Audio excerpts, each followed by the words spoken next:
Hello and good morning everyone. I welcome you all at Eduverse News Analysis. Today is 15 August 2023 and today is Independence Day. So happy Independence to all. स्वतंत्रता दिवस की बहुत बहुत शुभकामनाएं। तो चलिए आज हम स्टार्ट करने वाले हैं, हम देखने वाले हैं द हिंदू में कौन से हमारे इंपॉर्टेंट आर्टिकल्स आए हैं और कौन सी इंपॉर्टेंट न्यूज़ है जो हमारे लिए इंपॉर्टेंट है। Okay, so before starting the video for PDF join Telegram channel Eduverse news analysis, link आपको डिस्क्रिप्शन बॉक्स में प्रोवाइडेड है। मेक श्योर वीडियो को लास्ट तक देखें सो दैट सारी इंपॉर्टेंट न्यूज़ आपकी यहाँ पर कवर हो। तो चलिए स्टार्ट करते हैं और देखते हैं आज हमें क्या क्या डिस्कस करना है। Now first article is 51 killed as rain landslips rock Himachal Pradesh. अब क्या हुआ है यहाँ पर हिमाचल प्रदेश में, आप इसको कनेक्ट कर सकते हैं किसके, डिजास्टर मैनेजमेंट। ये जो टॉपिक है आप डिजास्टर मैनेजमेंट से यहाँ पर लिंक कर सकते हैं। ठीक है, हम यहाँ पर देख रहे हैं हिमाचल प्रदेश में, उत्तराखंड में बहुत सारे ऐसे इंसिडेंसेस देखने को मिलते हैं कि बारिश हो रही है, उसके कारण यहाँ पे लैंडस्लाइड्स हो रही हैं और जिसके कारण बहुत सारे लोगों की जान जा रही है। तो इसका मेन रीजन क्या हो सकता है? पहला रीजन तो ये होता है कि अगर हम हिमाचल प्रदेश की बात करते हैं, हमारे जो यहाँ पर हिल्स होते हैं वहां पर एक टेक्टोनिक प्लेट्स के कारण एक्टिविटीज होती रहती हैं, जिसके कारण जो लैंडस्लिप्स हैं वो हमें फेस करने पड़ते हैं। दूसरी चीज इसमें आ जाती है आपकी रेन का जो पैटर्न है आपका वो क्या हो रहा है, धीरे धीरे चेंज हो रहा है। क्लाउड बर्स्ट जैसे कि आपको जो सिचुएशंस है उन्हें फेस करना पड़ रहा है। तो ड्यू टू दैट यहाँ पर हमें क्या देखने को मिलता है कि एक तरीके से किसी एक पर्टिकुलर प्लेस पर क्या हो जाता है, बहुत ज्यादा पानी गिर जाता है। क्लाउड बर्स्ट क्या होता है, आपका जो बादल होते हैं, जैसे कि आप अगर हिंदी में बोले इसे तो बादल का फटना। अब जैसे ये क्लाउड है यहाँ पर, ये पर्टिकुलर एरिया में क्लाउड है और ये इसी पार्ट पर क्या होता है आपका ब्रस्ट हो जाता है, मतलब किसका ब्लास्ट हो जाता है। तो पानी क्या हो जाता है, बहुत ही लार्ज अमाउंट में बहुत सारा पानी एक ही प्लेस पर क्या हो जाता है आपका इकट्ठा हो जाता है, गिरता है। ठीक है, तो ये आपका क्लाउड बस्ट होता है। तीसरी चीज हम बात करते हैं किसकी, यहाँ पर एंथ्रोपोजेनिक एक्टिविटी, ह्यूमन एक्टिविटी को हम क्या कहते हैं, एंथ्रोपोजेनिक एक्टिविटी। अब ये सबसे बड़ा इंपॉर्टेंट रोल प्ले करती हैं। ये जो आपके डिजास्टर आज के टाइम पर जो भी हमारे hilly areas specially Himachal Pradesh Uttarakhand की हम बात करते हैं, कैसे यहाँ पर, क्या पहले यहाँ पर डिजास्टर नहीं आते थे? तो ऐसा नहीं है कि पहले ऐसे कुछ डिजास्टर नहीं होते थे, फ्लड्स नहीं होती थी या फिर लैंडस्लाइड्स नहीं होती थी, बट ये जो केसेस हैं अब वो क्या हो रहे हैं, धीरे धीरे और ज्यादा इंक्रीज हो रहे हैं, बढ़ रहे हैं। इसका मेन रीजन यहाँ पर ह्यूमन एक्टिविटीज को दिया जाता है और क्लाइमेट चेंज को दिया जाता है। ह्यूमन एक्टिविटीज के कारण आपका क्लाइमेट चेंज हुआ है। ओके, ह्यूमन एक्टिविटी की हम बात करते हैं जो आपके हिल एरियाज होते हैं। ठीक है, हिल एरियाज की अगर हम बात करते हैं, यहाँ पे टेक्टोनिक एक्टिविटीज तो आपकी चलती रहती हैं, आपकी जो टेक्टोनिक प्लेट्स हैं उनमें मूवमेंट होता रहता है। तो यहाँ पर आपकी जो लैंडस्लिप्स हैं रॉक्स का, ये होता रहता है। दूसरी बात हम क्या करते हैं कि जो पहले क्या होता था, यहाँ पे ये जो हिल है यहाँ पे ट्रीज होते थे, क्या होते थे आपके, ट्रीज होते थे। तो ट्रीज की जो रूट्स होती हैं वो क्या करती हैं, इसको होल्ड करके रखती थी, है ना, क्या करती थी, इसको होल्ड करके रखती थी। बट हम अब क्या करने लगते हैं, पूरे फॉरेस्ट की हमने कटाई करके रख दी है। ठीक है, दूसरी बात, ये जो आपके हिल्स होते हैं, अगर आप ऐसे देखिए इसको, ये है हमारा हिल। अब हमें यहाँ पर रोड बनानी है, हम क्या करते हैं, कंस्ट्रक्शन भी करते हैं, रोड बनाते हैं। तो इससे हम क्या करते हैं, आपको हिल्स को यहाँ पे कटाई की जाती है। तो देखिए इस तरीके का कुछ हो जाता है कि हमने इसकी कटाई कर दी और इतना पार्ट ही निकाल दिया, फिर ये ऐसे आ गया और ये ऐसे। तो ये जो पार्ट है हमने यहाँ से क्या कर दिया, रोड का कंस्ट्रक्शन कर दिया, कुछ भी कंस्ट्रक्शन यहाँ पर कर दिया। अब ये कब तक ये इस चीज़ को होल्ड करके रखेगा, और ये भी क्या होने लगता है, धीरे धीरे यहाँ पे इरोड होने लगता है। तो ये सारी चीज़ों के कारण भी क्या होता है, हमें लैंडस्लाइड्स जैसी चीज़ों को फेस करना पड़ता है। ठीक है, आई होप आपको यहाँ पे क्लियर हो रहा होगा। तो अभी हाल ही फिलहाल में ये हुआ है, हिमाचल प्रदेश की हम बात कर रहे हैं, यहाँ पर बारिश के कारण और लैंडस्लिप्स जो रॉक होता है वो फिसलता है, जिसके कारण 51 लोगों की यहाँ पे क्या जा चुकी है, आपकी जान जा चुकी है। इसमें आप देखेंगे कि देखिए at least 51 people were killed in Himachal Pradesh as rain wreaked havoc in the state triggering landslips that block key roads. यहाँ पे जो इंपॉर्टेंट रोड्स थे उसको ब्लॉक कर दिया गया। ठीक है, बहुत सारे जो हाउसेस हैं वो डाउन में आ गए, ऑफिसेस और मंडे यहाँ पर मतलब कि उसको बंद किया गया। इसमें हम देखेंगे जो UNESCO world heritage railway line है वो डैमेज हो जाती है। इसके कारण भी यहाँ पे जो 19 लोग हैं ट्रेन रिलेटेड में हमें यहाँ पे देखने को मिलते हैं कि बहुत सारे लोग को कि यहाँ पे क्या होती है, आपकी जान जाती है। अभी क्या हो रहा है, यहाँ पे रेस्क्यू जो ऑपरेशन है वो चल रहा है। अब देखिए हम इसके इम्पैक्ट की बात करते हैं कि इम्पैक्ट क्या होता है। अगर कोई भी आपका डिजास्टर आता है तो उस डिजास्टर के आपके इम्पैक्ट क्या क्या हो सकते हैं। तो पहला इम्पैक्ट आप देख सकते हैं, हमारी ह्यूमन लाइफ का क्या होता है, बहुत ज़्यादा लॉस होता है। ह्यूमन लाइफ का क्या होता है, लॉस होता है। हमारी इकोनॉमी का भी यहाँ पर लॉस होता है, क्योंकि देखिए डिजास्टर आया, फिर से हमें वहाँ पे कंस्ट्रक्शन एक्टिविटी को कंस्ट्रक्शन एक्टिविटी करनी होगी, है ना। तो एक तरीके से क्या होता है, आपकी इकोनॉमी में लॉस हो रहा है कि नहीं हो रहा, हमें वही चीज़ें बार बार करनी पड़ रही। हमारे एसेट्स का यहाँ पे लॉस होता है, हेरिटेज साइट्स होती है, जैसे कि हमने बात करी कि क्या था, हमारा UNESCO world heritage railway line थी, वो डैमेज हो गई हैं। तो बहुत सारी कभी कभी क्या होती है, जो हमारी हेरिटेज साइट्स होती हैं उसका भी हमें लॉस देखने को मिलता है। ओके, तो ये सारी चीज़ें हम क्या कर सकते हैं, आप लिख सकते हैं किसमें, इम्पैक्ट ऑफ डिजास्टर मैनेजमेंट, कि डिजास्टर मैनेजमेंट के क्या क्या इम्पैक्ट होते हैं। अब ये कहा जाता है कि इसका वे फॉरवर्ड क्या हो सकता है। हम वे फॉरवर्ड की बात करते हैं कि वे फॉरवर्ड यहाँ पर क्या हो सकता है हमारे लिए। तो वे फॉरवर्ड में सबसे पहले ये कहा जा सकता है कि हम यहाँ पर देखिए, हमें टूरिज्म भी एस्पिरेट करना, क्योंकि टूरिज्म क्या है, बहुत ही इंपॉर्टेंट सोर्स है आपका रेवेन्यू को जनरेट करने का। तो टूरिज्म को यहाँ पर हम रोक नहीं सकते। यहाँ पर जो हमारी कंस्ट्रक्शन एक्टिविटी है उसे भी नहीं रोक सकते। अगर हमने यहाँ पर कंस्ट्रक्शन एक्टिविटीज को रोका तो वहां पर जो रहने वाले लोग हैं उनके साथ हम कनेक्टिविटी को स्टैब्लिश नहीं कर पाएंगे। इसलिए कंस्ट्रक्शन एक्टिविटी भी हमारे लिए इंपॉर्टेंट हो जाती हैं। ओके, क्योंकि उन्हें भी सारी जितने भी यहाँ पे सुख सुविधाएं हैं उन्हें प्रोवाइड करनी है, इलेक्ट्रिसिटी प्रोवाइड करना है, वाटर का जो सिस्टम है वो प्रोवाइड करना है, ठीक है, जो रोड्स है उनको लिंक करना है। टूरिज्म की बात करते हैं तो यहाँ पे जो शॉप्स हैं उन सारी चीज़ों को उन्हें सारी फैसिलिटीज प्रोवाइड करनी है। तो ये क्या है, वे फॉरवर्ड हो जाता है। ओके, सो आई होप आपको ये डिजास्टर मैनेजमेंट वाली सारी चीज़ें क्लियर होगी। नाउ मूव करते हैं नेक्स्ट आर्टिकल की तरफ। तो हमारा नेक्स्ट आर्टिकल है इस retail inflation surges from 4.87% to 7.44%।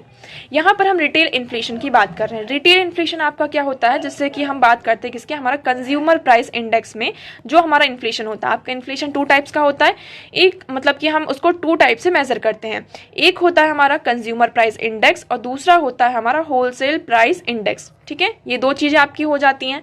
तो रिटेल इन्फ्लेशन किसमें इंक्लूड हो जाए, हम कंज्यूमर प्राइस इंडेक्स को ही रिटेल इन्फ्लेशन कहते हैं। तो जैसे कि हम आप सभी को पता है यहाँ पे जो हमारी सब्जियां हैं उनके प्राइस कैसे बढ़ रहे हैं, टमाटर का यहाँ पे प्राइस कितना ज्यादा सर्ज हो रहा है, बढ़ रहा है। इसी के चलते हमारा जो सीपीआई है, क्योंकि हम हमारा जो सीपीआई का बास्केट है उसको देखते हैं तो जो फूड आइटम्स है उसको यहाँ पर बहुत ज्यादा वेटेज दी गई है।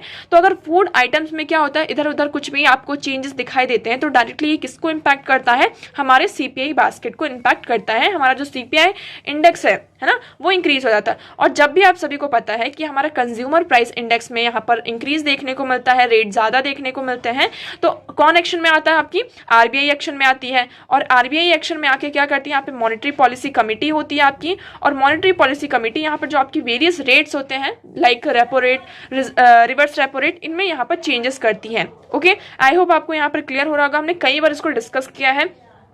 तो जो रेट्स होते हैं वो डिस्कस होता है। अब क्या होता है, कई बार जो रिटेल इन्फ्लेशन है ये इससे क्या होता है, हम रेट में चेंज करते हैं, हमारा जो रेट है उसमें चेंज करते हैं, बट ये डायरेक्टली किससे हमारा लिंक हो जाता है कि हमारी जो इकोनॉमिक ग्रोथ है उसमें हमें कमी दिखाई देती है। ठीक है, कैसे कमी दिखाई देगी, हमने अगर रेट्स को यहाँ पे चेंज किया, हमने क्या किया, हमारे जो इंटरेस्ट रेट्स है उसको इंक्रीज कर दिया, इंटरेस्ट रेट हमारे इंक्रीज हो गए, इसका मतलब हमने मार्केट से मनी को क्या कर लिया, अपनी तरफ खींच लिया।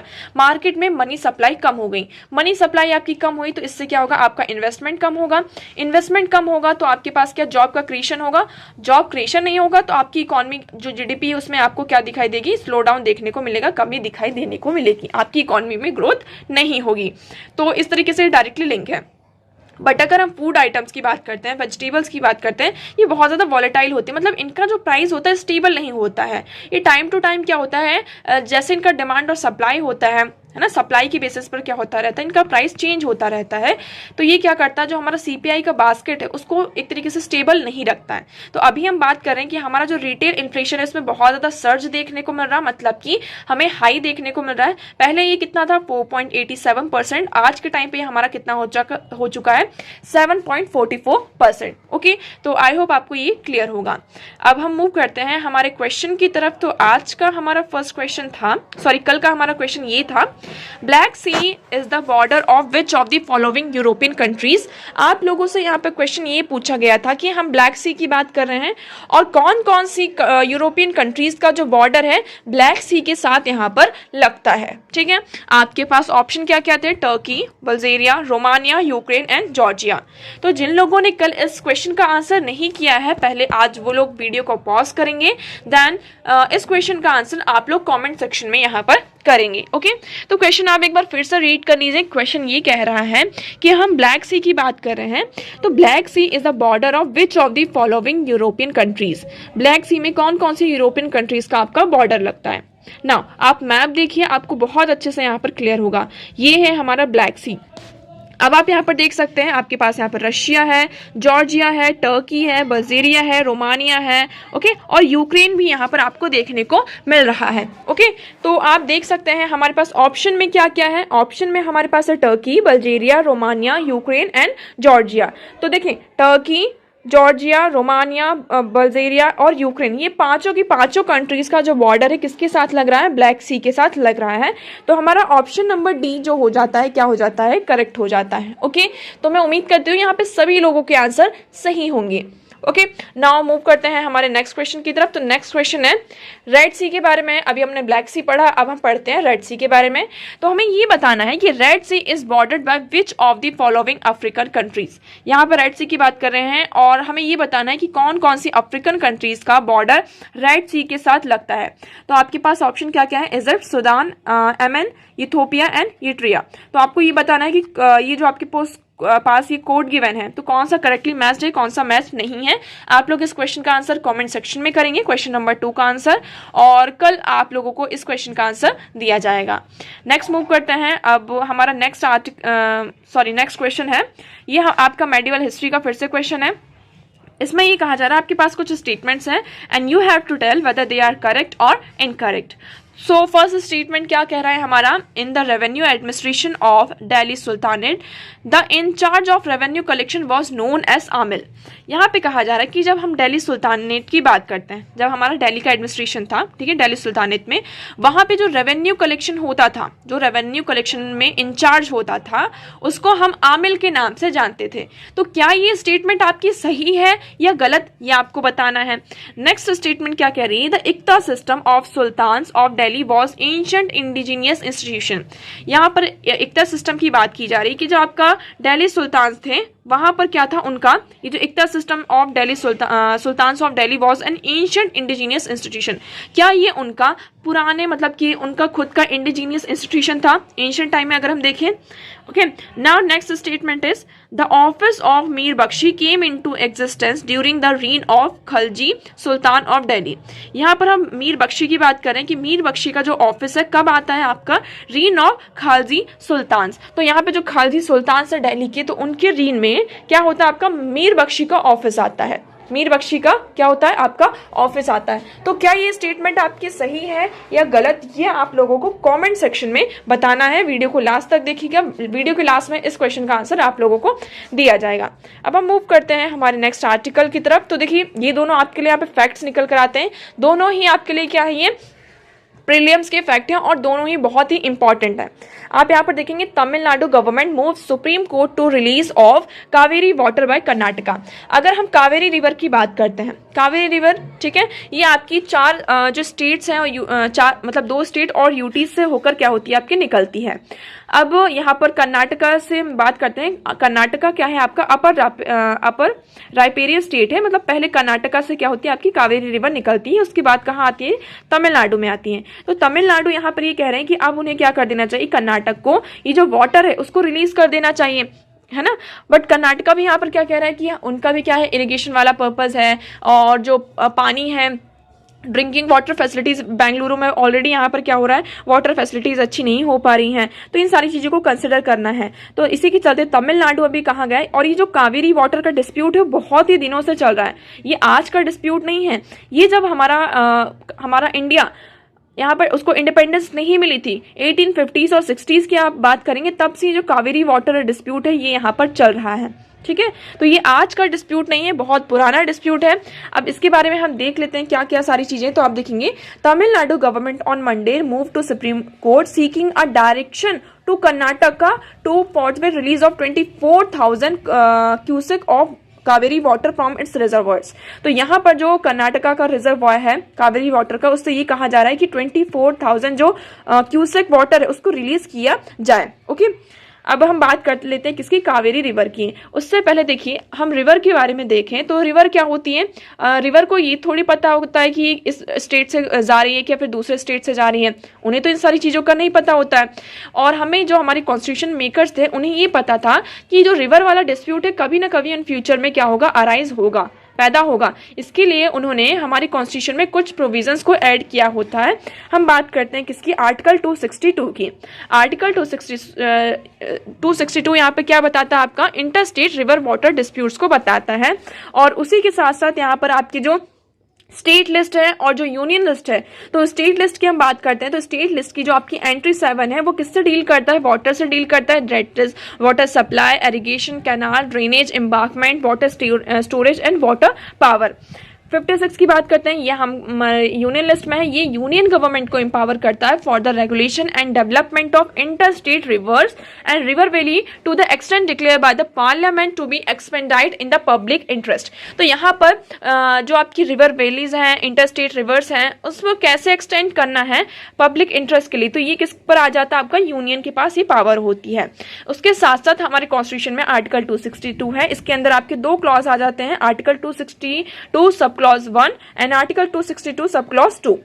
आर्टिकल 262 सब क्लॉज 1 क्या कहता है कि पार्लियामेंट यहाँ पर क्या कर सकता है, बाय लॉ क्या एजुकेशन प्रोवाइड कर सकता है। अगर कोई भी इंटर स्टेट रिवर वाटर और रिवर वैली से यहाँ पर डिस्प्यूट आता है तो वाटर को कैसे यहाँ पर कंट्रोल करना है, उसका यूज कैसे करना है, उसका डिस्ट्रीब्यूशन कैसे करना है, तो इसका जो उसके लिए लॉ कौन प्रोवाइड करेगा, आपका पार्लियामेंट प्रोवाइड करेगा। नेक्स्ट हमारा जो क्लॉज है आर्टिकल 262 सब क्लॉज 2, ये कहता है parliament by law provide that neither the Supreme Court nor any other court shall exercise jurisdiction in respect of any such dispute or complaint as mentioned above। यहाँ पर ये कहा जा रहा है कि अगर कोई इंटरस्टेट रिवर वाटर डिस्प्यूट आता है तो यहाँ पर सुप्रीम कोर्ट का और जो भी अदर कोर्ट्स हैं वहां पर उनका कोई भी से नहीं होगा, कोई भी वो जुरिडिक्शन प्रोवाइड नहीं कर सकते हैं। ठीक है, ये सारी चीजें होती है। अब हम कावेरी रिवर के बारे में देख लेते हैं। कावेरी रिवर क्या है, इसको हम दक्षिण भारत की गंगा के नाम से भी जानते हैं और इसे तमिल में पोनी रिवर के नाम से भी जाना जाता है, तो ये आपको याद रखना है। और सदर्न इंडिया की ये 4th लार्जेस्ट रिवर है। तो ये कुछ फैक्ट्स हैं, आपको ये सारे फैक्ट्स पता होने चाहिए क्योंकि कावेरी रिवर जो है अभी ये सिर्फ अभी न्यूज में नहीं है, इससे पहले भी हमने 2-3 महीने पहले देखा था कावेरी रिवर जो था आपका न्यूज में आया हुआ था। ठीक है, इसकी लेंथ की बात करते हैं तो ये लेंथ की कहाँ से, river origin from the outfall of 800 kilometre. ये कहाँ किस किस स्टेट से होकर निकलता है आपका, तो कर्नाटका, तमिलनाडु से होते हुए फिर ये आपका पुडुचेरी में भी निकलता है। ठीक है, और केरल से होके भी ये क्या होता है आपका निकलता है। तो ये कौन कौन सा एक्सटेंड है आप देख सकते हैं, Tamil Nadu, Karnataka, Kerala, union territory of Puducherry, draining of area of 81,000 square kilometre. तो ये आपको याद रखना है। ठीक है, तो मेन डिस्प्यूट किसके बीच में है अभी, तमिलनाडु और कर्नाटका के बीच में है। तो आप यहाँ पर देख सकते हैं ये आपकी रिवर, ये कर्नाटका और ये तमिलनाडु, ये यहाँ से होकर ऐसे ऐसे ये जा रही है। ओके, हम इसके ट्रिब्यूटरीज की बात कर लेते हैं। कावेरी रिवर की ट्रिब्यूटरीज कौन कौन सी हैं, तो आप लेफ्ट बैंक में देखेंगे तो हरंगी, हेमावती, शिमशा और अर्कावती, ये आपकी लेफ्ट बैंक ट्रिब्यूटरीज हैं। राइट बैंक ट्रिब्यूटरीज की बात करते हैं तो इसमें कब्बानी, सुवर्णरती, भवानी, न्योली, अमरावती, ये सारी क्या है आपकी राइट बैंक ट्रिब्यूटरीज है। ओके, आई होप आपको ये क्लियर होगा। अब हम बात करते हैं हमारे नेक्स्ट आर्टिकल की तरफ। तो हमारा नेक्स्ट आर्टिकल है after moon ISRO gearing up to launch mission to study sun. अब देखिए अभी हमारा चंद्रयान 3 मिशन है जिसमें हम मून की स्टडी कर रहे हैं, मून का जो साउथ पोल है। अब इसरो यहाँ पर क्या है, गियर अप हो चुका, मतलब कि रेडी है कि हम क्या करना चाहते हैं, एक मिशन को लॉन्च करना चाहते हैं जिसमें हम सन की स्टडी करेंगे। क्या करेंगे, सन की स्टडी करेंगे। ठीक है, और इस मिशन का नाम क्या है आप सभी को याद रखना है, Aditya L1। It will be the first space based Indian observatory to study sun. तो यहाँ पे इंडिया की क्या होगी, ये पहली आप ऐसी ऑब्जर्वेटरी कह सकते हैं जो सन की क्या करेगा, स्टडी करेगा। ओके, तो आपको यहाँ पर आदित्य L1 के बारे में पता होना चाहिए कि व्हाट इज आदित्य L1। तो आदित्य L1 करके आपसे क्वेश्चन पूछा जा सकता है। अब इसका नाम आदित्य L1 क्यों है, तो L1 यहाँ पर क्या होता है, L1 की अगर हम बात करते हैं तो L1 क्या है, एक लैरेंज पॉइंट है। जैसे कि हम, ये है आपका सन और ये है आपका अर्थ। ठीक है, हमने ये कहा ये है हमारा अर्थ और ये है हमारा सन। तो क्या होता है, आपकी सन की ग्रेविटेशनल फील्ड्स होती हैं, है ना, ग्रेविटी होती है, ग्रेविटेशनल यहाँ पर एक फील्ड होती है, सन का भी यहाँ पे कुछ ग्रेविटेशनल फील्ड होती है, बट सन और अर्थ के बीच में आप देखेंगे 5 क्या होते हैं, L5 यहाँ मतलब कि 5 आपके पॉइंट्स होते हैं जिसको हम लैरेंज पॉइंट कहते हैं। तो उन पॉइंट्स पर क्या होता है, जो सन की ग्रेविटेशनल जो मतलब कि फील्ड होती है और अर्थ की जो ग्रेविटेशनल फील्ड होती है वो एक दूसरे को न्यूट्रल कर देती है। मतलब आपको वहां पर कुछ अलग से सोर्सेस लगाने नहीं पड़ता है कि वहां की जो ग्रेविटेशनल फील्ड है उसको हम क्या करें, मेंटेन करें।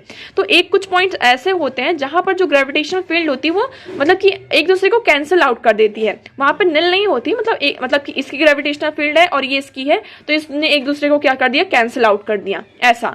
तो यहाँ पर क्या होगा, जो हमारा ये मिशन है आदित्य L1 यहीं पर इंस्टॉल किया जाएगा, जिससे क्या होगा हम डायरेक्टली क्या कर सकते हैं, विदाउट एनी हर्डल सन की स्टडी कर सकते हैं। ठीक है, देखिए हम सन की स्टडी करें, सन के पास नहीं जा रहे हैं, आपको ये याद रखना है। सन में आपने हेलो के बारे में पढ़ा होगा, सन क्या करता है, एक हेलो क्रिएट करता है, इस तरीके से एक सर्कल नुमा होता है वो हेलो उसको कहा जाता है।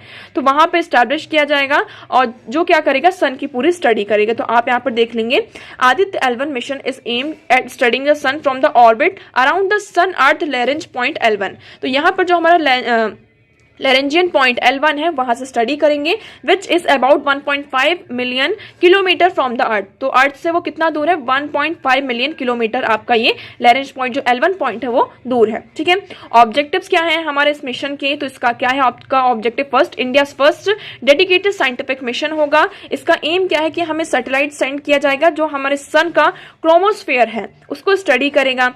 ठीक है, यहाँ पर ये बताएगा कि जो डायनेमिक नेचर है सन के आउटर मोस्ट लेयर का और जो कोरोना है आपका क्रोमोस्फियर है उसकी सारी स्टडी की जाएगा। डेटा यहाँ पे कलेक्ट किया जाएगा about coronal mass injection CME का यहाँ पर जो डेटा है उसको कलेक्ट किया जाएगा। इंपॉर्टेंस की बात करते हैं, क्या क्या इंपॉर्टेंस है इस मिशन की, तो this mission will present a clear picture of sun's chromosphere. अगर ये मिशन हमारा सक्सेसफुल रहा, हम उम्मीद करते हैं कि ये मिशन हमारा सक्सेसफुल होगा, तो इसमें ये कहा जा रहा है कि जो सन का क्रोमोस्फियर है उसका एक क्लियर पिक्चर ये प्रोवाइड करेगा। ठीक है, it will help to study the discharging of charge particles into space which affect the environment, they are called solar wind. तो यहाँ पे ये कहा जाएगा कि वो पार्टिकल्स है ना, मतलब उन पार्टिकल्स की क्या की जाएगी, स्टडी की जाएगी जो क्या करते हैं, जो सोलार विंड्स के थ्रू यहाँ पे इन्वायरमेंट में आपको अफेक्ट करते हैं, पार्टिकल्स आपके डिस्चार्ज होते हैं। ठीक है, इसका मिशन हम बात करते हैं, it will help to measuring solar irradiance variation. यहाँ पर जो सोलार का इरिडेंस वेरिएशन होता है उसको मेजर करेगा। ठीक है, it will further enhance ISRO's capabilities for more challenging missions. ये क्या करेगा, हमारे जो इसरो है उसकी कैपेबिलिटीज को इनहेंस करेगा ताकि हम क्या कर सके इन फ्यूचर और भी जो भी हमारे चैलेंजिंग मिशंस है उसको हम क्या करें, अच्छे से कंप्लीट कर सकें। ओके, हम लैरेंज पॉइंट की भी हम बात कर लेते हैं। तो Lagrange point are position where the gravitational pull of two large masses precisely equals the centripetal force required for a small object to move with them। ये क्या करता है, आपका लैरेंज पॉइंट ये पॉइंट होता है जैसे कि 2 लार्ज मासेस है, आपका अर्थ भी एक बहुत बड़ा मास है और सन भी बहुत बड़ा एक मास है, तो उनकी जो ग्रेविटेशनल पुल होती है वहां पे क्या हो जाती है, आपकी इक्वल हो जाती है ना, इसकी ना अर्थ की, आपकी देखिए ये ना तो अर्थ की ज्यादा होती है ना ही सन की ज्यादा होती है। ठीक है, इस तरीके से होता है। तो आप देख सकते हैं 5 पॉइंट्स कहाँ कहाँ पर है, तो देखिए ये हमारा अर्थ है इसमें आपको दिखेगा और ये सन है। तो ये जो L1 पॉइंट है यहाँ पर हमारा मिशन, इसलिए हम आदित्य L1 कह रहे हैं। मेन 5 पॉइंट्स कहाँ कहाँ पर, एक यहाँ पर है, दूसरा यहाँ है, L3 ये सन के पीछे आप देखेंगे और L4 यहाँ और L5 ये हैं। तो the sun and earth Lagrange point to stable gravity in the sun earth system. यहाँ पर जो ग्रेविटी होती है वो कैसी होती है, स्टेबल होती है। कोई भी सैटेलाइट्स को यहाँ पे पार्क कर रहे हैं आप, तो उसके लिए बहुत ही अच्छी चीज, मतलब कि जो पॉइंट्स होते हैं बहुत अच्छे हो सकते हैं। ओके, आई होप आपको यहाँ पर सारी चीजें, ये जो मिशन है हमारा आदित्य L1 ये यहाँ पर आपको क्लियर होगा। अब ये अभी न्यूज में क्यों आया, देखिए ये मिशन तो हमारा कई दिनों से चल रहा है, अभी न्यूज में इसलिए आया क्योंकि अभी देखिए हमारा चंद्रयान 3 मिशन चल रहा है और ये हमारा चंद्रयान 3 मिशन हमें ये पता है कि अगस्त 23 को क्या करेगा, आपका यहाँ पर लैंडिंग होगी और अगस्त के मतलब यहाँ पर खत्म होते होते ही लास्ट वीक ऑफ अगस्त में ये कहा जा रहा है कि इस मिशन को भी क्या किया जाएगा, लॉन्च किया जाएगा। इसलिए ये आपका जो मतलब ये मिशन है आपका न्यूज में आया हुआ है। अब हम मूव करते हैं हमारे नेक्स्ट आर्टिकल की तरफ। तो हमारा नेक्स्ट आर्टिकल है, देखिए ये आर्टिकल्स आपको इतना ज्यादा पढ़ने की जरूरत नहीं, यहाँ पे सिर्फ एक एनालिसिस किया गया है। आज इंडिपेंडेंस डे है तो उसी से रिलेटेड यहाँ पे सारी चीजें आपको बताई गई हैं कि हमें 1947 में क्या मिली थी, इंडिपेंडेंस मिली थी और 2023 हो चुका है आज। यहाँ पे 77th इंडिपेंडेंस डे हम क्या करने जा रहे हैं, सेलिब्रेट करने जा रहे हैं। ठीक है, हम 77th इंडिपेंडेंस डे सेलिब्रेट कर रहे हैं। ठीक है। टोटल हमें 76 ईयर्स हो चुके हैं इंडिपेंडेंस गेन किए हुए। और उसके बारे में यही बताया जा रहा है कि जब 19 इस आर्टिकल में ये किसने लिखा है, कमल हसन द्वारा इसको लिखा गया है। इन्होंने ये कहा कि अगर हम बात करते हैं किसकी, इंडिया की बात करते हैं, हमें 1947 में क्या मिली थी, इंडिपेंडेंस मिली थी। उस टाइम पे अगर आप इंडिया की कंडीशन देखेंगे और आज प्रेजेंट में इंडिया की कंडीशन देखेंगे तो आप बहुत ज़्यादा यहाँ पर डिफरेंसेस को क्रिएट मतलब कि पता कर सकते हैं। वेस्ट की बात करते हैं, हमारे यहाँ क्या था, बहुत ज़्यादा डाइवर्सिटी थी, इतनी लिंग्विस्टिक डाइवर्सिटी थी, कल्चरल प्लोरिटी थी, रिलीजियस यहाँ पर डाइवर्सिटी, आपको बहुत सारी चीज़ें देखने को मिलती हैं। हमें यहाँ पर लार्ज पॉपुलेशन थी हमारी कंट्री में, ठीक है। और हमने क्या किया था, डेमोक्रेसी को अडॉप्ट किया था। हम इतने बड़े डाइवर्स नेचर में डेमोक्रेसी कैसे, और जो भी है सारे इलिटरेट पॉपुलेशन थी, बहुत लार्जली जो आपकी पॉपुलेशन थी वो कैसे थी, इलिटरेट थी। तो वहां पे डेमोक्रेसी कैसे फंक्शन करता ये सभी के लिए थोड़ा क्वेश्चन बना हुआ था, स्पेशली वेस्ट के लिए। बट आज के टाइम पर आप रियलाइज करेंगे जो वेस्ट है वो यहाँ पर फेल हो रहा है, और आपका जो ईस्ट है, वेस्टर्न सिविलाइजेशन एक तरीके से फेल होता हुआ नजर आ रहा है, और जो हमारा ईस्टर्न सिविलाइजेशन है वो क्या हो रहा है, आगे यहाँ पर बढ़ रहा है। जो हमारी उस टाइम पर हम देख रहे थे, जो डाइवर्सिटी को ये कहा जा रहा था कि इंडिया इतनी ज्यादा डाइवर्स कंट्री है, वहां पर डेमोक्रेसी सर्वाइव ही नहीं करेगा। बट हम क्या देख रहे हैं, ये जो डाइवर्सिटी है हमारी ताकत बनता है, और हम आज वर्ल्ड की ग्रेटेस्ट क्या है, डेमोक्रेसी यहाँ पर सामने निकल कर आते हैं, ठीक है। तो यहाँ पर देखेंगे कि our diversity has proven to be India's greatest strength, south and west. ये पॉइंट बहुत ही अच्छा है, आप इसको नोट डाउन कर सकते हैं, कहीं भी कोट कर सकते हैं कि देखिए, south and waste India became the manufacturing hub of the country, east it's resources repository and the north it's bread basket. तो देखिए, साउथ और वेस्ट हमारा क्या बनता है, मैन्युफैक्चरिंग हब बनता है। जैसे इंडिया की बात करें तो ये होता है आपका ईस्ट, वेस्ट, नॉर्थ, साउथ। तो हम किसकी बात कर रहे हैं यहाँ पे, साउथ की और वेस्ट की। ये क्या बना, हमारा मैन्युफैक्चरिंग हब बना। हम ईस्ट की बात करते हैं तो ये यहाँ पे ईस्ट में आपकी बहुत सारे रिसोर्सेज देखने को मिलते हैं, और नॉर्थ की बात करते हैं तो नॉर्थ ने हमें क्या किया, यहाँ पर ब्रेड बास्केट प्रोवाइड किया, ठीक है। इसी के चलते हम बात करते हैं, देखिए कि हर कंट्री, जब जिस कंट्री को यहाँ पे इंडिपेंडेंस मिली है, तो हमारे जो इंपॉर्टेंट प्रिंसिपल्स है, जैसे कि हम बात करते हैं सेक्युलरिज्म की, फेडरलिज्म की, यूनिवर्सल फ्रेंचाइज की, freedom of speech and religion की, ये सारी चीजें हमने हमारे इंडिपेंडेंस के बाद से ही हमारे जो सिटीजन्स हैं उन्हें प्रोवाइड किया। कई कंट्रीज में जैसे कि यूनिवर्सल फ्रेंचाइज, जो वोट वाला कॉन्सेप्ट है, वुमेन्स को वोट, यहाँ पर जो वुमेन का वोटिंग राइट है वो बहुत बाद में, इंडिपेंडेंस की बहुत बाद में प्रोवाइड किया गया था। बट हमने जब हमें इंडिपेंडेंस मिल गई उसके बाद से ही हमने ये सारी चीजें प्रोवाइड करी, ओके। इवन हम देखते हैं हमारे यहाँ पर जो वेरियस रिवोल्यूशन होते हैं, ग्रीन रेवोल्यूशन की हम बात करते हैं, व्हाइट रेवोल्यूशन की बात करते हैं, इसमें हमने इंजीनियरिंग करी, और आज के टाइम पर हम देख रहे हैं कि हमने स्टार्स तक हम पहुंच चुके हैं। हमारे जो एटम्स है उसको हमने स्प्लिट कर दिया है। हमने देखिए जैसे कि हमारी 1947 में हमें इंडिपेंडेंस मिलती है, उसके बाद ही हम कई सारे जो वॉर्स हैं उसमें इंडल्ज हुए। लेकिन जो हमने वॉर यहाँ पर लड़े चाइना के साथ, पाकिस्तान के साथ, है ना, ईस्ट पाकिस्तान के साथ, तो हमने वो मॉरल बेसिस पे लड़े हैं, ना कि किसी की जो टेरिटरी है उसको एक्वायर करने के लिए लड़ा है, ओके। आपको ये पॉइंट भी याद रखना है कि इंडिया ने जितने भी वॉर आज तक लड़े हैं वो किस लिए लड़े हैं, मॉरल रीजंस पे लड़े थे, ना कि किसी भी कंट्री की टेरिटरी को एक्वायर करने के लिए यहाँ पर लड़ा है। और अभी भी हम देख रहे हैं कि जो हमारा कॉन्स्टिट्यूशन है वो कंटिन्यूसली क्या हो रहा है, आपका इंड्योर होता हुआ नजर आ रहा। हमें यहाँ पे वेरियस हर्डल्स भी दिखाई दिए, क्या क्या हर्डल्स थे आप इनको ऐसे नोट डाउन कर सकते हैं। ये ऐसे में ये आर्टिकल आपका बहुत ही हेल्प कर सकता है कि इंडिया के कंटेक्स्ट में अगर आपका ऐसे आता है तो उसमें ये आर्टिकल आपका बहुत अच्छे से हेल्प कर सकते हैं। तो आप इस आर्टिकल को अच्छे से पढ़िएगा। इसमें पहला क्या, एक कम्युनल वॉयलेंस वाला जो कम्युनल मेजोरिटेरियनिज्म था, ये एक हर्डल था हमारे सामने। उसके बाद हम बात करते हैं किसकी, कास्ट सिस्टम की, जिसके कारण सोसाइटी में कितना ज्यादा यहाँ पे इनइक्वालिटीज आपको देखने को मिलती है। उसके बाद हम देखते हैं पॉलिटिकल, सोशल और economic freedom, social and economic inequality यहाँ पर इंडल्ज होती है आपकी। Extreme poverty and social marginalisation क्या बन जाती है आपकी, माइनॉरिटीज परसिस्ट हो जाती हैं। तो ये सारी चीजें हमें देखने को मिलती हैं, जो कि क्या बनती है, आपके हर्डल्स बनते हैं किसके सामने, हमारी ग्रोथ के सामने। बट स्टिल हमने यहाँ पे फेथ रखी, एबिलिटी रखी, जिसके कारण हम जो करोड़ों लोगों को हमने क्या किया, स्पिरिचुअल बेसिस पे हमने और देखा लोगों को। हम देखते हैं हमारे जो we are the children of Buddha, Ashoka, Ambedkar, Gandhi, Thiruvalluvar and Periyar. तो हम यहाँ पे सबके साथ मिलकर क्या करते हैं, हम इनके बच्चे हैं, और हमने हमारी एबिलिटी को पहचाना और हमने इन सारी चीजों को गलत प्रूव किया कि हम क्या बन सकते हैं, हम एक पावरफुल स्टेट सामने बनकर आ सकते हैं, ओके।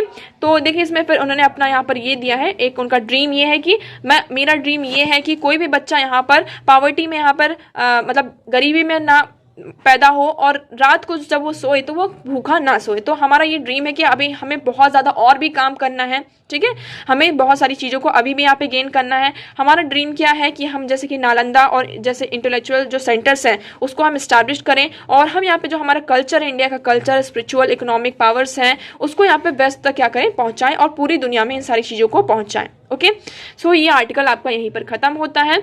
अब देखिए नेक्स्ट आर्टिकल भी आपका इसी से रिलेटेड है, ये शशि थरूर जी के द्वारा लिखा गया है। उन्होंने क्या लिखा है, democracy in India a gift and a warning.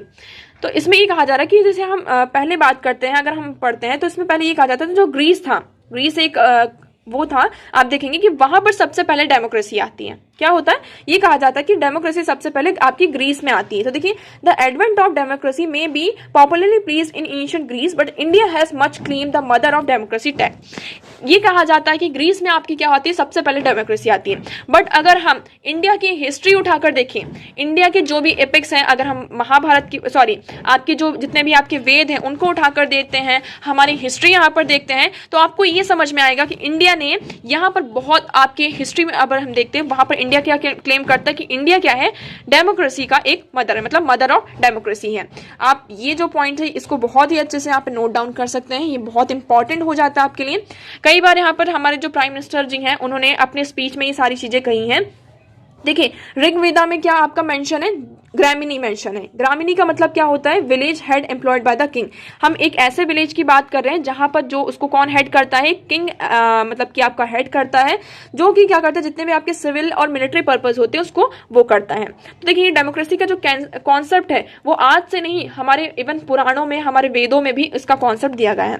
While Atharvaveda यहाँ पे क्या रेफर करता है, सभा को यहाँ पे रेफर करता है, समिति और बापपति एंड शब्द सद प्राइमरी परफॉर्मिंग जुडिशियल फंक्शंस को यहाँ पर क्या करता है, आपका डिनोट करता है। तो आज जो हम इंटीग्रेटेड जुडिशरी की बात करते हैं, जुडिशियल सिस्टम की बात करते हैं, तो अथर्ववेद में हमारी क्या है, ये सारी चीजों को मेंशन किया गया है, रेफर किया गया है। ठीक है, ये हमने बात करी। तो nonetheless there is really no corroborating material evidence to authenticate claim of democracy. On the other hand, Dr. Ambedkar's argument in favor of such practices flourishing of Buddhist era, a period contemporary to Greek city-state, their republics stand up rather better. तो इसमें देखिए, कहा जा रहा है, हम Buddhas को देखेंगे, हमारे वेद को देखेंगे, तो हर जगह आपको ये सारी चीजें दिखाई देंगी कि डेमोक्रेसी पहले से ही क्या है, हमारे इंडिया में था।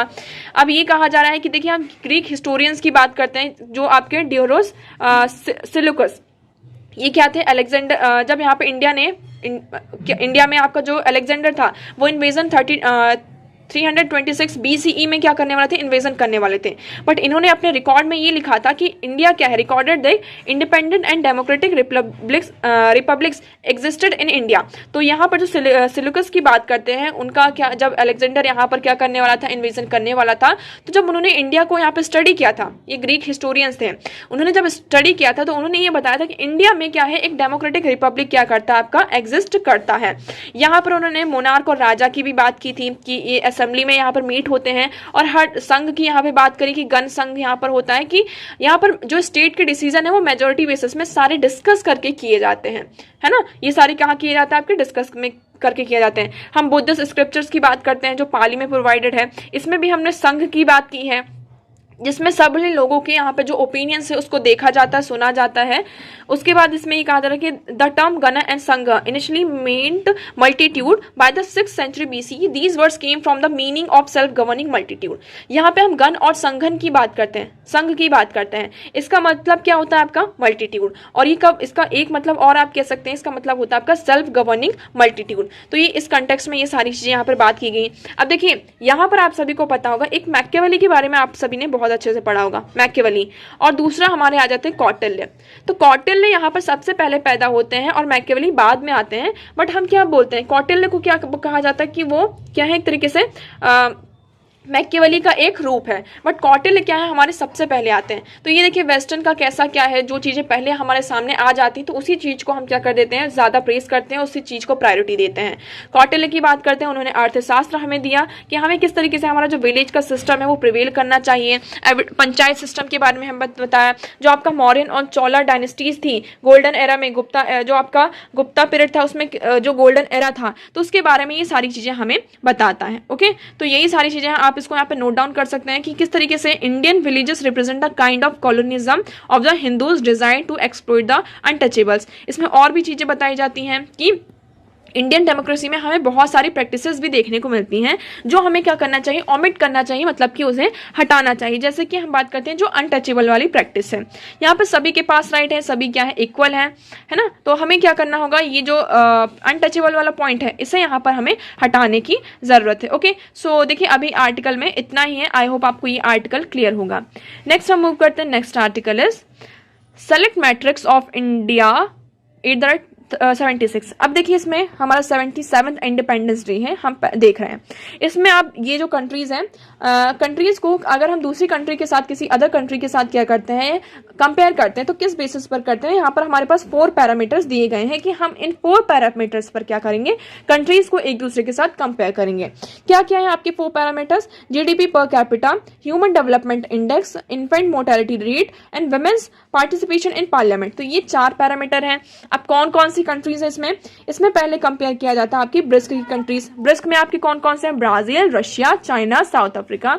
G7 countries Canada, France, Germany, Italy, United kingdom and United state. Emerging economies की हम बात करते हैं, कौन कौन सी हमारी इमर्जिंग इकोनॉमी है, तो Argentina, Chile, Colombia, Egypt, Hungary, Indonesia, Iran, Malaysia, Mexico, Philippines, Poland, Saudi Arabia, Thailand, Turkey, United Arab, UAE and Indian subcontinent की अगर हम बात करते हैं तो बांग्लादेश, भूटान, नेपाल, पाकिस्तान और श्रीलंका। तो देखिए इसमें बहुत ही अच्छे तरीके से यहाँ पर ग्रुपिंग को मेंशन किया गया है। आप इन ग्रुपिंग्स को यहाँ पर वो कर सकते हैं, नोट डाउन कर सकते हैं। अब देखिए इसमें ये पहला हम कंपेयर कर रहे हैं जीडीपी के बेसिस पे। तो यहाँ पर 26 कंट्रीज है, 1960s की बात करते हैं और 2022 की बात करते हैं। तो इंडिया की जो रैंकिंग है जीडीपी के बेसिस पे वो क्या होती है आपकी, इंक्रीज होती हुई नजर आती है। आप इसमें देखेंगे कि इंडिया, इंडोनेशिया, नेपाल वर लेगिंग बिहाइंड इंडिया। इंडोनेशिया जो नेपाल है इंडिया से भी क्या आपके पीछे है। पाकिस्तान और नेपाल वर लेगिंग बिहाइंड इन 2022। ओके, तो पहले इंडिया क्या था आपका, नेपाल और इंडोनेशिया से भी पीछे था, बट आज के टाइम पर हम क्या देख रहे हैं कि जो नेपाल और इंडिया ने क्या किया, इन लोगों को भी पीछे कर दिया। हम ह्यूमन डेवलपमेंट इंडेक्स की बात करते हैं तो हम किसके बीच में कंपेयर करें, 1950s और 2021। तो इसमें 31 कंट्रीज को इस इंडेक्स में इंक्लूड किया जाता है। इसमें आप देखेंगे इंडिया की जो रैंकिंग है वो स्लिप हुई है। ह्यूमन डेवलपमेंट इंडेक्स में इंडिया की जो रैंकिंग है वो थोड़ी स्लिप हुई है। 1950 में ये 26 थी और 21 में ये कितनी हो चुकी, 29 हो रही है। तो ये 5 कंट्रीज इसमें से पीछे कौन है, Saudi Arabia, Indonesia, Bangladesh moved ahead by 2021 with score 0.87, 0.7 and 0.66%। हम इन्फेंट मोर्टेलिटी रेट की बात करते हैं, यहाँ पे 32 कंट्रीज हैं। ठीक है, इसमें भी हमें क्या बताता है कि इंडिया की जो रैंकिंग है आपको कम दिखाई देती है। तो एक तरीके से आपका जो इन्फेंट मोर्टेलिटी रेट है वो किसको बताते हैं, इंडिया का जो हेल्थ सिस्टम है उसको डिनोट करता है। क्योंकि इस तरीके की जो डेथ हो क्यों रही, क्योंकि हमारा जो हेल्थ सिस्टम है वो यहाँ पर अच्छा नहीं है, जिसके कारण हमें ये जो केसेस हैं वो देखने को मिल रहे हैं। ओके, नेक्स्ट हम बात करते हैं वुमेन्स का पार्टिसिपेशन इन पार्लियामेंट। तो इसमें आप देखेंगे compare to share of women in parliament in 31 countries between 1997 to 2022, women's participation in India increase. यहाँ पे विमेन का जो पार्टिसिपेशन है वो इंडिया में इंक्रीज हुआ है। पहले कितना था, 7% था, 1997 की बात करते हैं, और 2022 की अगर हम बात करते हैं तो ये कितना हो चुका है आपका 14.9%। मतलब हमें जो विमेन का पार्टिसिपेशन इन पार्लियामेंट वो इंक्रीज होता हुआ नजर आ रहा, बट स्टिल हमें जो एक अभी सिर्फ ये कितना 14.9% है। ये जो है नंबर ये भी अभी बहुत ही कम है। हमें और ज्यादा यहाँ पर क्या है जरूरत है वुमेन की पार्टिसिपेशन की। अदर इंडिकेटर्स आपके जैसे कि इलेक्ट्रिसिटी यूजेस की बात करते हैं, इंटरनेट की बात करते हैं, तो इसमें इंडिया ने क्या किया है, बहुत ही सिग्निफिकेंटली प्रोग्रेस किया है। ये सारी चीजें इसमें बताई गई हैं। ओके, तो इसमें देखिए लास्ट में यही कहा कि इन 1960 the population of 45.05 crore people, India had the second highest population behind China. हम 1960 की बात करते हैं तो इंडिया क्या था आपकी, चाइना के बाद सेकंड जो मोस्ट पॉपुलस कंट्री थी वो इंडिया थी, बट उसको हमने अब चाइना को, अगर हम 2022 की बात करते हैं, 23 की बात करते हैं, तो चाइना को हमने क्या किया है, सरपास करके इंडिया क्या बन चुका है, वर्ल्ड की मोस्ट पॉपुलस कंट्री बन चुका है। ठीक है, तो यहाँ पर हमें क्या करना होगा, सही से हमारा जो ये ह्यूमन रिसोर्स है इसको यूटिलाइज करना होगा, तभी हम वर्ल्ड में क्या बन सकते हैं, आगे बढ़ सकते हैं। ओके, आई होप आपको ये आर्टिकल क्लियर होगा। मूव करते हैं हमारे नेक्स्ट आर्टिकल की तरफ। तो देखिए यहाँ पे इंडिया और चाइना की जो 19th round corps commander talks थी वो अभी हुई है मंडे को। अब इसका जो रिजल्ट है वो हमारे सामने अभी नहीं आया है, ठीक है। इसका जब रिजल्ट होगा वो सामने आएगा, उसके बारे में हम फिर डिस्कस करेंगे। नेक्स्ट हम बात कर रहे हैं, यहाँ पर हमारा नेक्स्ट आर्टिकल है president urges citizens to move ahead with harmony brotherhood.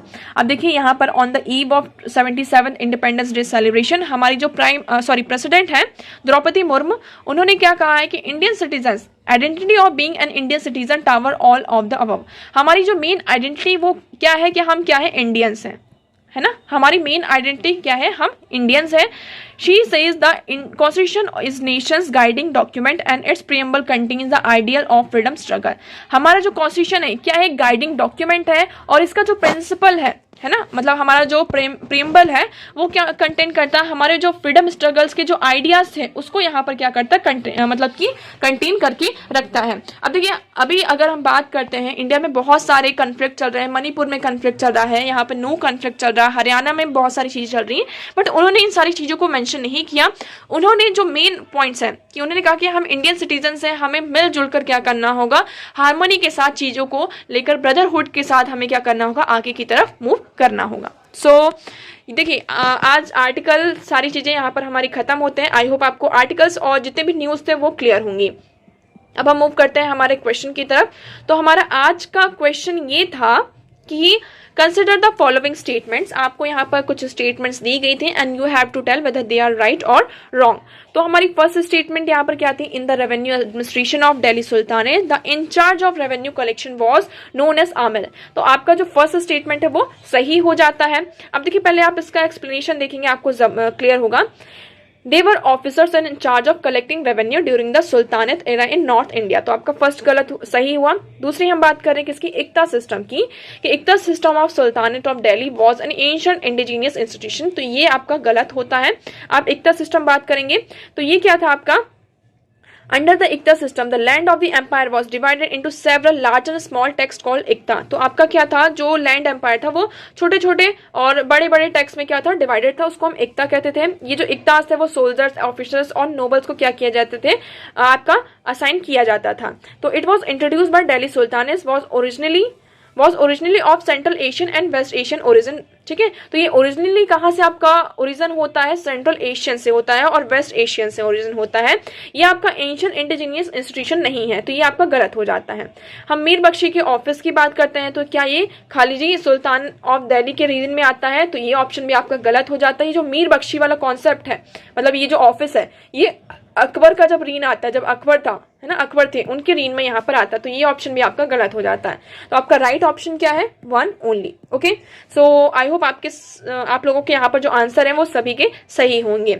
So that's for all today. I hope आपको सारी चीजें क्लियर होंगी। अगर आपको कुछ डाउट लगता है किसी भी चीज से रिलेटेड तो आप कॉमेंट सेक्शन में यहाँ पर पूछ सकते हैं। वीडियो कैसा लगा कॉमेंट सेक्शन में जरूर बताइएगा एंड वीडियो को लाइक करना, चैनल को सब्सक्राइब करना ना भूलें। So that's for all today. Thank you so much for discussion.